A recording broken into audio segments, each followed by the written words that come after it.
On the afternoon of February 17th, 1911, melted snow ran along the gutter of Avenue and scored a dark stripe down the middle of the trampled ice, mixed with ash and sand thrown down for traction. Inside, the reading room of the New York Public Library branch on East 10th Street felt too warm for the season. Radiators working without pause, the dry heat of coal that still ruled the city's winter, and air heavy with wet wool, soot, paper, and binding glue. The line did not end. Boys with red hands clutched crumpled request slips and library cards worn at the edges. Women with aprons under their coats balanced babies on their laps. Men with boots dirty with bread dough, flour, or plaster dust waited in silence, their bodies marked by long shifts and by travel on foot and by streetcar. Behind the counter, Alma Figueira, an assistant librarian, counted returns the way one marks time, checking date stamps, recognizing worn spines, stacking piles to go back to the shelves. And, without saying it to anyone, she was not counting only books. She was counting how many people had begun to use that place as the only fixed point in the day, the public space where one could remain without buying anything, without being driven out by the cold, without having to justify one's presence. That week in February 1911, the city talked about harsher inspections at Ellis Island and a hardening mood against immigrants. In the neighborhood, the subject dropped in volume, as if speaking too loudly might invite bad luck. The crossing and entry depended on examinations, interrogations, and the concrete possibility of detention or deportation. Alma saw that fear in the details that repeated at the counter. People who avoided signing their own name on the card, pushing the slip forward and pointing, asking her to write for them, afraid of misspelling letters, exposing their origin, or leaving a trace that could be used against them. She also saw the same tightness in small, urgent requests, a letter that needed someone who could read, an address that was not quite an address, sometimes only a floor, a corridor, a behind a shop, a request to keep a package for a few hours, just until the shift ends, as if the counter could become a safe locker in a neighborhood of subdivided rooms and shared doors. Historical pressure did not come in speeches. It took shape in the weight of hands on wood, in fingernails ground with work dirt, in the tremor of those who depended on paper to go on. At the end of each afternoon, when chairs creaked on the floorboards and the clock struck 6, Alma watched a phenomenon that returned again and again, almost like silent proof that something was happening there. Readers who began with illustrated children's books and cheap dictionaries came back with more worn clothes, sometimes with new patches, but with a slightly different posture, like someone who had found a thread to hold on to. The library was free, heated, lit by electric lamps and by the pale light of tall windows. And for some, it was also an address that appeared on no map, more stable than rooms rented by the weak and hurried moves, more reliable than door numbers that repeated and entrances that changed use. Alma was 28. She was the daughter of a Portuguese carpenter who had worked on construction sites in Brooklyn, in yards where wood, nails, and scaffolding were part of daily life, and of a mother who did sewing at home, with machine and thread, making use of scraps and repairs paid by the piece. She lived with her younger sister, Branca, in a one-bedroom flat on East 7th Street, above a herring shop, where the smell of brine and cured fish rose up the stairs and mixed with the steam of small kitchens. She arrived early, before opening, and wiped the tables with a damp cloth, removing the fine dust that settled at night, street dust and coal dust slipping in through cracks. She arranged the volumes of Child's Garden of Verses, the already grimed copies of an adapted Robinson Crusoe, the English, Italian, and English, Yiddish dictionaries that were always contested, their pages marked by anxious fingers. Outside, the East Village and the Lower East Side, with their fire escapes and hanging laundry, always seemed in motion. Wagons creaking, vendors shouting in several languages, The clink of the streetcar on the rails, the smell of pickles, hot bread, and burning coal, and dampness clinging to brick walls. On March 6th, 1911, a boy named Piero Mancini ran in, tie crooked, hair stuck to his forehead, as if he had crossed blocks dodging wagons and people. He was 9 years old and had a courage made of haste. He pushed a children's book toward Alma, the tale of Peter Rabbit, and a small dictionary, as if apologizing for needing two things so different, one for immediate pleasure, the other for necessity. Alma stamped the due date and noticed his finger tracing the letters of the title, slowly, like someone crossing a dangerous street, attentive to every signal. 2 weeks, she said in English, pointing to the stamp. Piero looked and did not answer. His mouth formed a word without sound, a rehearsal of pronunciation. Beside him, his older sister, Teresa, 15, held a crumpled envelope with a Naples stamp, marked by travel and handling. Teresa did not ask for a book. She asked for a place. The request came softly in a broken sentence, and yet the meaning was too direct to ignore. The family had moved 3 times in 2 months. The father was ill, and the mailman no longer found the right door in a neighborhood where buildings were subdivided, numbers repeated, entrances changed. Teresa wanted the letters delivered there, to the library, until everything is settled. Alma knew the rules. The library was not a post office, and mail had its own channels and requirements. But she also knew the face of that girl, already an adult by necessity, with the expression of someone carrying tasks from home and from the street. She did not say yes in words. She answered with a gesture worth more than a promise. She pulled a blank card, wrote Mancini, Teresa, and in the notes field added a small, discreet line, enough to guide without drawing attention in internal inspections. It was not official authorization. It was a silent pact between the counter and real life. She slipped the card into a brown envelope inside the drawer, where hold requests were kept, alongside papers that also depended on trust. The library already did that without admitting it did, as a tolerated and invisible practice sustained by need. In the spring of 1911, the reading room filled with longer light. Through the tall windows, dust danced in bright bands, and Alma began to notice routes, as if the library were drawing human maps. Piero came for animal books, and then for geography. Teresa came for letters, and ended up reading newspapers, following local news and advertisements. A Jewish man, Mr. Halpern, consulted dictionaries and wrote words in a notebook, training English the way one trains a muscle, repeating spellings and copying sentences. A young Irish woman, Maeve O'Rourke, worked in a laundry on East Broadway and used the library to study shorthand because she wanted a job where her hands would not crack from lye and hot water, and where her body would not end the day smelling of soap and steam. Each person arrived for one reason and, without noticing, stayed for another. The place offered time, and time was what was missing outside. On September 12th, 1911, the heat still lingered, heavy in the corridors, and the neighborhood was uneasy with news of an illness moving through the city, fed by newspaper alerts and rumors. The library received guidance from the health department. Heightened attention, cleaning, care about spitting on the floor, in a time when anti-spitting signs were common and enforcement tried to contain contagion with simple measures.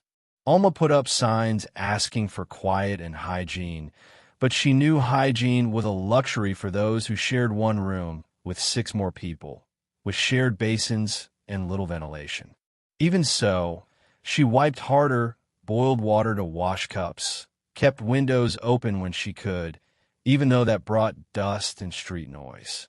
In every gesture, the same attempt to keep the space steady while the neighborhood swayed.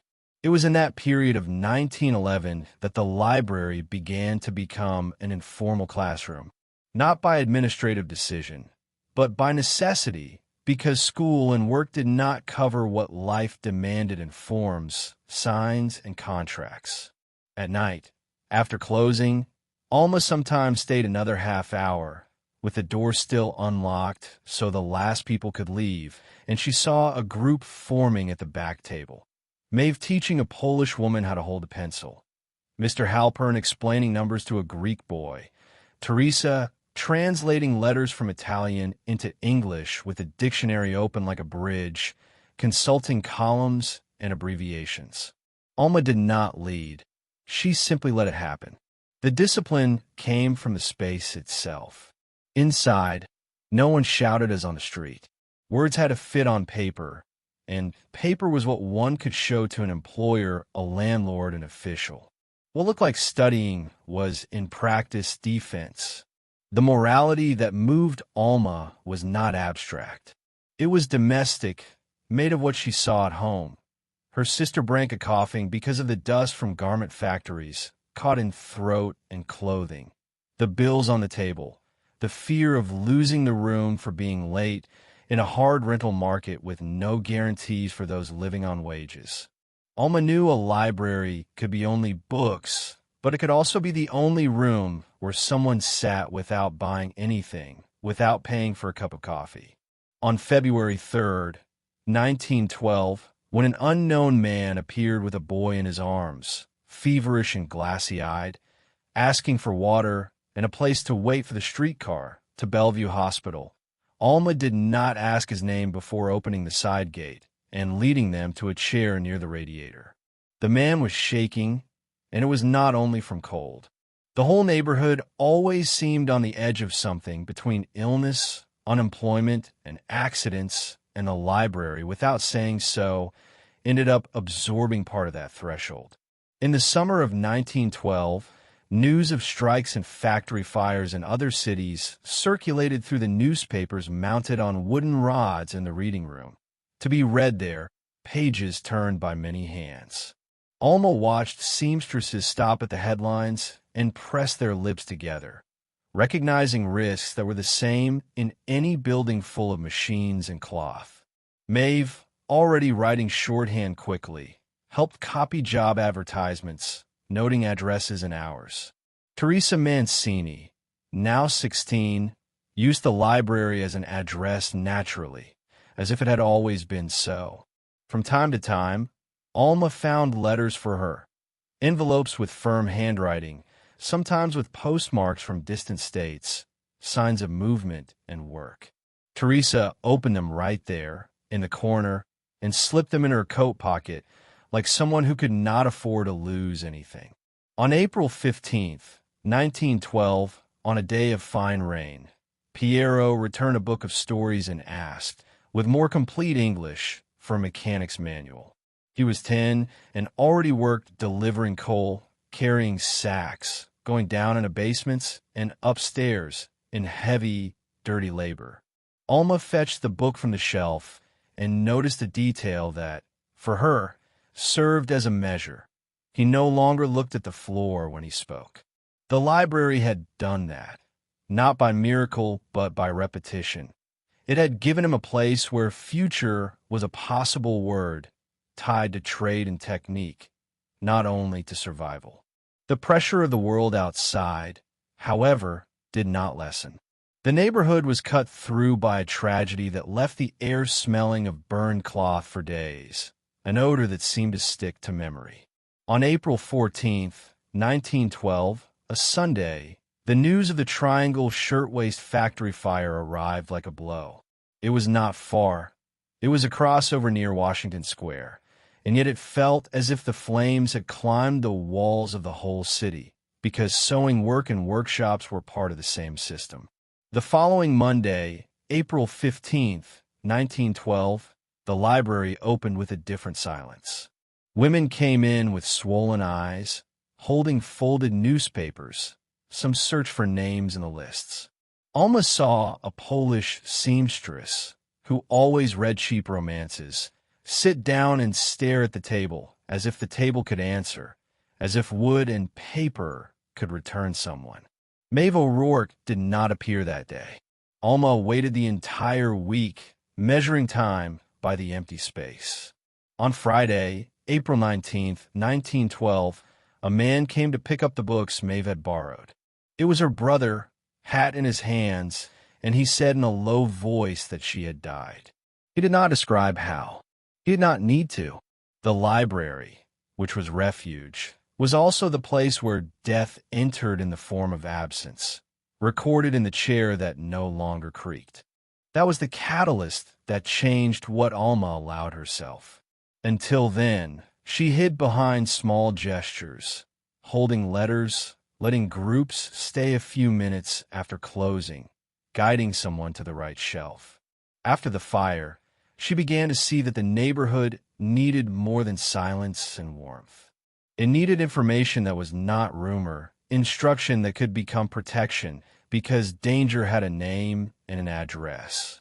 Alma began to set aside newspaper clippings about labor laws, inspection hours, clinic addresses, and to keep those papers organized for consultation. She did not hand out pamphlets in the street, did not give speeches, but she placed on the reference table beside the dictionaries a stack of official leaflets in plain English, the kind that circulated through offices and public services. She also put out books about workers' rights, factory safety, first aid, with covers already handled and pages marked. It was a discreet change, but with direction, to turn reading into a tool, and a tool into a chance to avoid the next disaster. On October 10th, 1912, Alma persuaded the branch supervisor to allow, once a week, a reading circle that in practice became an informal English and civics class. The justification was acceptable, promoting reading among immigrants. The reality was harsher and more urgent. People who needed to fill out forms, understand signs, not be cheated on rent, recognize terms and contracts and notices. Teresa Mancini became a fixed presence on those nights, translating when she could, teaching children to write their own name, letter by letter, as if each letter were a door opening. Mr. Halpern, now older and with slumped shoulders, brought a new notebook and copied whole sentences, training hand and grammar, insisting like someone who knows that giving up is expensive. When the war began in Europe, the library also became a place of anxiety. Newspapers arrived in several languages, and hands trembled as pages were turned, searching for city names and fronts. On August 5th, 1914, Alma saw an Austrian man and a Serbian man arguing in whispers, tension like a stretched wire, contained by the setting. She intervened with the only authority she had. She asked for silence and pointed to the sign. The war was far away, but it lived there, in letters that did not arrive, in relatives who vanished, in awaited telegrams. Teresa received fewer envelopes. When she did receive them, she opened them more carefully, as if paper could wound, and folded them back with precision, like someone trying to control at least what was in her hands. On April 6th, 1917, when the United States declared war, the library was taken over by enlistment notices and by fear suspicion. A new kind of look appeared on the street, distrustful, and a more present surveillance of foreigners and of those who spoke other languages. Some readers stopped coming, especially those with surnames that now sounded dangerous. Alma realized that the library, being public, could become a target for inspection. A policeman appeared on May 18, 1917, to ask about a man who was said to have used the library as an address. Alma answered calmly, saying it was a place for reading, not a registry of residence. The policeman looked around at the shelves as if books could hide people. He left, but he left behind a trail of unease, like dust that cannot be swept away at once and settles on everything. It was in that period that the library began to be, for some, literal shelter. Not with beds, not officially, but with chairs, radiators, and a clean restroom, maintained by routine and rules. In winter, unemployed men stayed all day leafing through old newspapers just to avoid freezing, pretending to read to justify staying. On January 9th, 1918, a snowstorm shut down streetcar lines and left people stranded in the neighborhood, travel interrupted and sidewalks difficult. Alma kept the door open later, against the order to close at 8, because a woman with 2 children had no way to cross to the East River. The children slept with their heads in their mother's lap at the back table, while Alma pretended to organize cards to justify the light being on, shuffling cards and envelopes as if it were only work, when in truth it was a decision made at the limit. When the flu arrived, the threat stopped being rumor and became physical presence. On September 20th, 1918, the City Health Department issued stricter orders. The library received notice of possible closure. Alma began to clean doorknobs with alcohol, to space chairs apart, to ask that no one crowd together. It was almost useless. The neighborhood was crowding by nature, with narrow stairways and full rooms. On October 4th, 1918, the branch closed by municipal order. The door, which had always been a promise, became locked wood with a notice posted, and the silence inside lost its function, as if the building itself had been interrupted. The closure was a silent blow. Without the daily work, Alma walked along East 10th Street and saw closed windows, drawn curtains.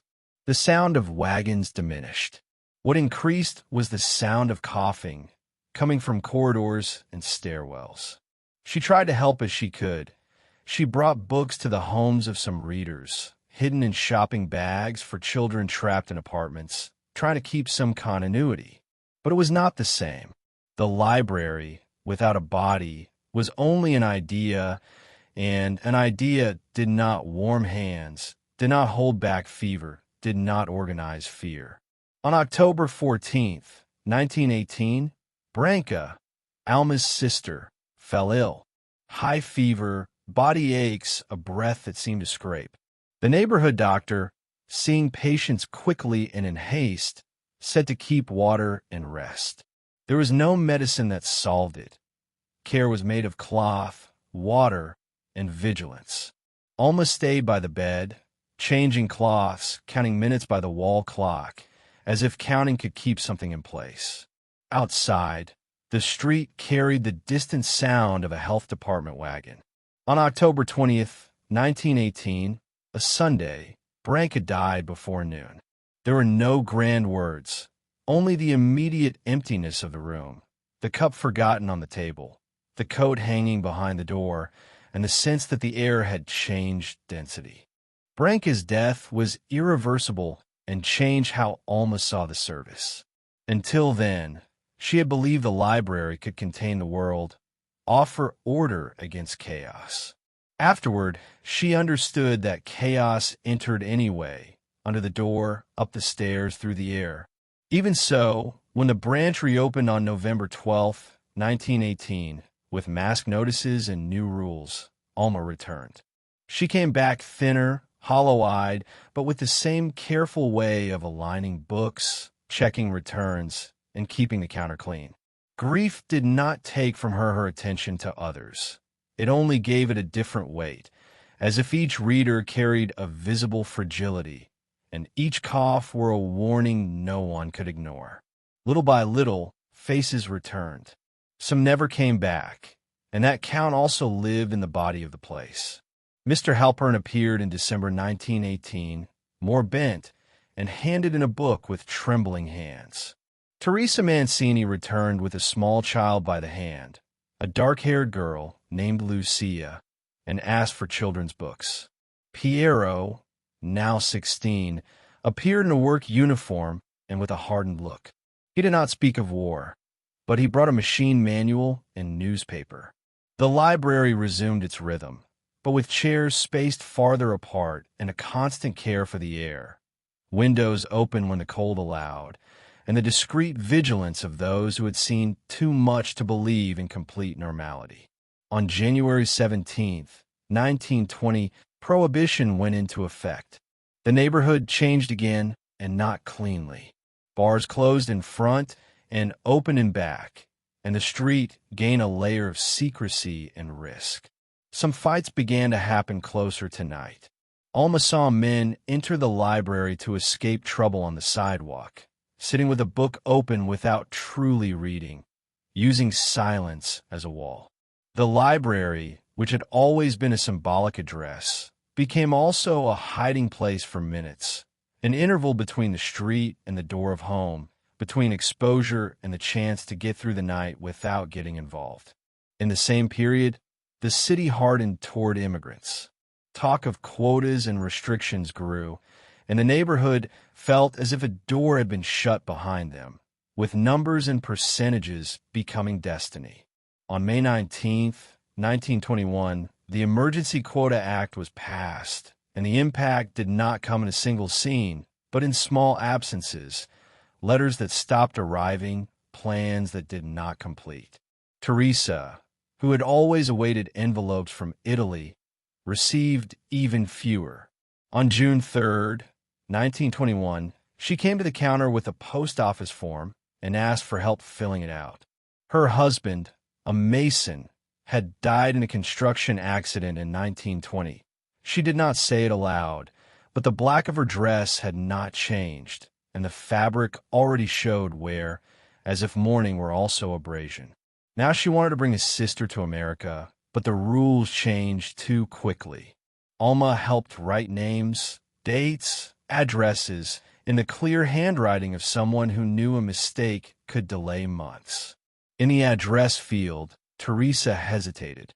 She looked at the paper as if the paper were an accusation, as if each line were a test she could fail. Alma, pen in hand, wrote Teresa's apartment address because now she had one. But she added, in a corner of the envelope that would be used for correspondence, the name of the library branch as care of, an extra precaution, a redundancy that could save a letter lost in a neighborhood where the mail depended on correct doors and legible names. The library continued to be a landing line for things that did not know where to settle, a point of contact between bureaucracy and life, between what paper demanded and what the street allowed. The branch received a new head librarian, stricter, who did not like disorder and wanted numbers. How many loans, how many readers, how many fines, how many overdue returns, as if the room could be reduced to counting. Alma, now more experienced, learned to protect what mattered without confronting directly. She held letters with less visibility, guided people to use the library's address only when there was no alternative, and kept the reading circle under the official name Book Club, with the appearance of a regular activity. Even so, the room stayed full. On November 8, 1921, on a day of cold wind, a Chinese girl appeared with a notebook and asked for help finding a math book. Alma led her to the appropriate section and recognized, in the way she gripped the pencil, the same urgent desire Piero had years earlier, the same hurry to learn so as not to fall behind, as if time were always short. Time moved forward with its new noises. When the Immigration Act tightened entry even more in 1924, the neighborhood, which had always received people, began to feel a kind of closure, as if the natural flow had been dammed and absences did not fill. Alma saw it in gaps and silences. Relatives who could not come, postponed marriages, divided families, letters that became farewell. The library became even more of a classroom, because learning English and understanding official papers suddenly became a form of survival, a defense against deception and against the administrative machine growing around people. On March 12, 1931, a Thursday of light rain, Alma arrived early, as always. The building still smelled of waxed wood and paper, with the persistent undertone of coal from heaters and from the city. She turned on the lamps and opened the windows for a few minutes, letting cold air in to stir the curtains, as if renewing the space before receiving the day. At the counter, she found an unstamped envelope, folded, with her name written carefully. It was not common for anyone to write to her. She opened it with her fingertips, unhurried, like someone who knows certain things change weight when they become paper. It was a letter from Teresa Mancini. In simple, firm English, Teresa said that she and Lucia were moving to the Bronx, near relatives, where the rent was cheaper and there was more space, far from the density of the Lower East Side. She said she had found work as an assistant at a parochial school, and she recorded, without exaggeration, like someone noting a fact that must be clear. For years, the library had been their address, their shelter on snowy days, the table where Lucia had learned to write her own name. At the end, there was a short list of books Lucia wanted to borrow before leaving. Stories, a book of poems, an atlas. Alma folded the letter and put it in her coat pocket, close to her heart, not out of sentimentality, but because it was a document of something that did not appear in reports, something that did not fit in loan statistics, and yet was what held the place up. That same day in March 1931, Piero Mancini appeared late in the afternoon, taller, hands marked with grease. He was no longer the boy who pointed at letters. He was 29 and spoke English with confidence, with the rhythm of someone who used the language at work. He asked for a book on electricity because his work now involved wiring in new buildings uptown, where the city grew upward and demanded technique. While Alma looked for the volume, he stood looking at the room. Occupied tables, open dictionaries, a mother reading to a small child, a man asleep sitting up with his hat in his lap, too exhausted to leave, using the warmth as a last resort. When Alma returned with the book, Piero held it as if it were a tool, carefully and firmly. He said, with a brief nod, that Teresa had spoken of her many times. Alma simply stamped the date and handed it over. There was no need for more. What had been built there did not depend on declarations and did not need to be named to exist. In the last week of March 1931, the city already smelled of spring, but there was still cold wind coming off the East River, cutting into the streets like a blade. Alma continued her work with the same routine, lining up chairs, answering questions, pulling books from high shelves, guiding fingers that still stumbled over letters. Sometimes someone still asked to receive a letter there, and she weighed the face, the urgency, the risk, measuring what could be done without exposing anyone. Sometimes a child came in with a picture book and left with a dictionary, as if it were inevitable, as if need always came alongside enchantment. On some nights, the reading circle still formed, discreetly, with notebooks and pencils worn too short, and the library became once again a small improvised classroom, made of silence and effort, with the low sound of pages turning and graphite on paper, as if each written line held someone a little more firmly. The loss of Branca remained present, not as an open wound, but as an absence arranged at the back of life, a lack that organized itself alongside everything else. Alma never lived with another person again. She kept a smaller, cheaper room and learned to carry her things with less attachment, like someone who knows stability can be provisional. The work at the library, with its sounds of pages and restrained footsteps, gave her a form of continuity that promised no cure, only continuation. When she closed the door at the end of the day and watched readers step out into the street full of voices, she felt the library had done what it could do. It had not prevented fires or disease, had not changed laws or held back time, but it had offered a place where names could be written calmly, where addresses could exist even when the city seemed to deny them, where children could begin with drawings and end with useful words, and where tired adults could sit for a few minutes without being driven out.